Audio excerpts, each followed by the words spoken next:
Hi everyone, it's Nicole McGurk for the Essentials by Ellen Holiday Release blog hop, and today I have 3 different cards to share with you, each featuring different stamp sets and dies from the Essentials by Ellen release.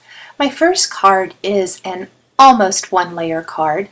It has one simple layer with that die cut word piece, but everything else is going to be right on the card base.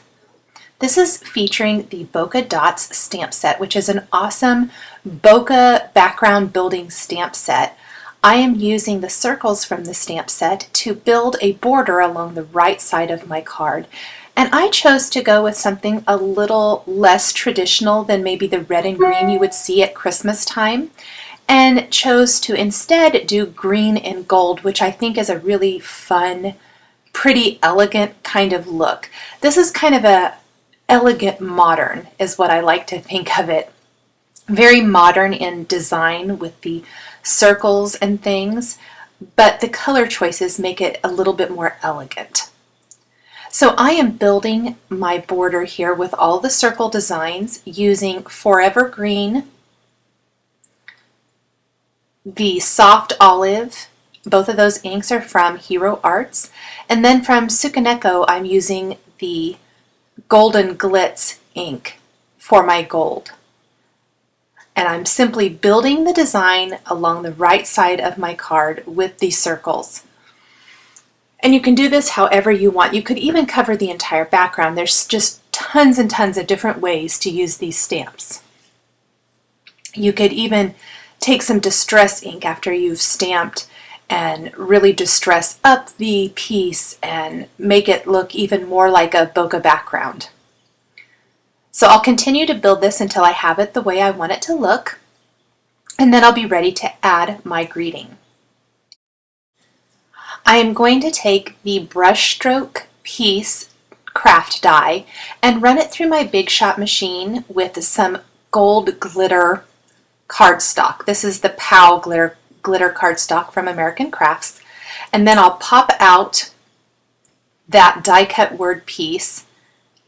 I had to pop all those little pieces from the inside of the letters, and here's a couple of peeks at the Brushstroke Joy and Brushstroke Love dies.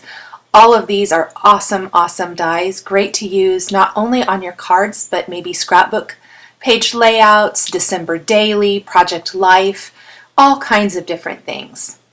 So I've just laid it out so I can figure out where I want to stamp the On Earth phrase from the Brushstroke Christmas stamp set. Once I have that stamped in place, I'll take a little craft glue, apply it to the back of the die cut word, and adhere it to my card. The last thing I'm going to do is grab a corner rounder and round all 4 corners of my card using the 1/2 inch rounding tool on the Corner Chomper Crop-A-Dile. Here's a peek also, you can see there underneath where I'm working, of the packaging for these awesome new stamp sets and dies. They come like this. It is phenomenal and great, and maybe one of my favorite things about the whole release. No having to transfer all of my stamp sets and dies to this kind of system. They already come that way. Isn't it awesome? My next card features the Brushstroke Christmas stamp set and also the Brushstroke piece die again. Now I'm going to be die cutting all of them here. Originally, when I designed this card, I thought that I could maybe alternate the words to create my background, and it was not working out. So I just set the die cut joy and love words aside for this particular project, and I can use them for something else. I found it was much easier to create this textured die cut background, tone or white on white background with just a single word. Easier to fit them together to make everything work. So I'm using the Zig glue pen to glue all of these down. And you can see they're hanging off the edge of this cardstock piece. This is slightly smaller than an A2 card front. And I will continue to add my adhesive and glue all of these die cut words in place until the entire thing is covered.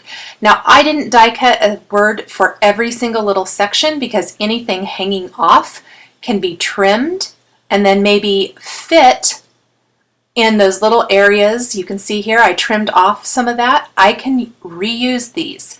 They are not trash, so that really makes the die cut go a little bit further if you can do that. Once I have all of these die cut and glued in place and trimmed, I will trim off all of the excess from around all of the edges, and my textured text background is complete, and I'm ready to add my stamping using the Brushstroke Christmas stamp set. I've cut a piece of vellum a little bit smaller than my text background, and I rubbed a powder tool over the entire thing because I'm going to be using Versamark ink and embossing with some gold embossing powder. And I want the embossing powder to only stick to where I've actually stamped. So I stamped the Merry and Bright from the Brushstroke Christmas stamp set. And then there's a whole bunch of awesome little stars and splatters and things. And I am going to stamp those all around, kind of at a diagonal from the top left corner to the bottom right corner, and fill in with the splatters and all of the cute little stars. And all of it I'm stamping with Versamark, so it's a little bit hard to see here in the video, but once I sprinkle on that gold embossing powder, it will really pop, and it just is awesome. I love the contrast of white and gold. So I'll sprinkle all my gold embossing powder on, and then I will heat set that, and I am ready to attach this to my text background. Now, I found that it was a little tricky to get it to stay because I don't really have any other pieces of paper on top of my embossed vellum. I chose to just machine stitch all the way around that to attach the vellum panel to that die cut tone-on-tone text panel, and then I'm going to finish up my card with some Pretty Pink Posh metallic gold and sparkling clear sequins. I'll attach that to a white card base, and my second card is finished. For my third card share today, I am using the awesome Merry and Bright stamp set and also the coordinating dies, and I started out my card here by stamping this fun little curly Q line border stamp all the way across a piece of smooth white cardstock. And then I'm going to take the light bulb stamp, also from the same stamp set, and I'm going to ink that up with Memento Tuxedo black ink as well, and I'm going to stamp that all along this line. I'm essentially creating a string of lights. And there's lots of different images in this stamp set, so you could create a string of bells or all kinds of fun little things. There's just a lot of different ways to create this. I wanted a really bright and fun string of Christmas lights. So I've stamped those all across the top, and then there's a cute little starburst in this stamp set. I'm going to take some soft yellow Hero Arts ink, and I'm going to stamp that at the tip of each of these light bulbs so it looks like they're glowing. Once I have that, I am ready to start coloring, and I am doing pretty basic colors here, about 2 shades per color, and I want them to look like the multicolored Christmas lights that you buy in the store and decorate around your home at Christmas time. So I'm doing red, orange, yellow, green, and blue, and like I said, just 2 colors per light bulb. Very simple coloring. I didn't go too crazy there. I laid down my lighter color, went back with my darker color, and then went back with my lightest color again to smooth any of the harsh lines maybe out that I got from my darker color. I wanted to make sure I left a little bit of a light area in each light bulb to really make it look like the light bulb is on and shining. So just keep adding and laying down my color. There's the blue one. Go back in with my red. And I purposely stamped one of those light bulbs off the edge there on the right side of my card.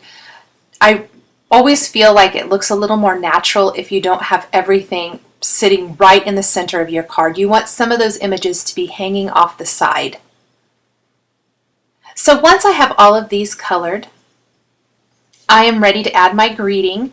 I'm going to use a portion of one of the greetings from the Merry and Bright stamp set and stamp that with some black ink. Before I die cut the rest of my greeting, I did go in with a really light blue Copic marker and trace along the string of lights just to add a fun little shadow. And then I even thought I would go around the right edge of each of my light bulbs, just adding a tiny bit of definition and shadowing and really making these light bulbs the star of the card and making them pop.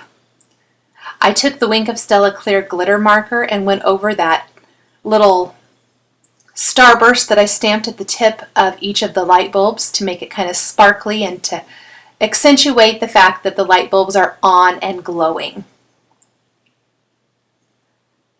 The black gel pen from Sakura, I'm using that on the base of the lights to really add definition to that black portion there.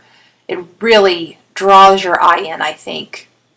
And then I took the white gel pen and added just a little mark to each of the light bulbs to, again, draw your attention to the fact that the light bulbs are on and glowing. I'll take a little scrap of black glitter paper and the word Bright from the Merry and Bright die collection. Run that through my Big Shot a couple times, and then I'll pop that out and glue that in place on my card.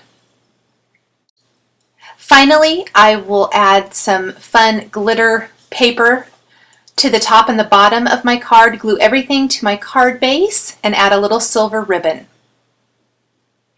I hope you've enjoyed this video featuring a whole bunch of new stamps and dies from the Essentials by Ellen release at ellenhudson.com.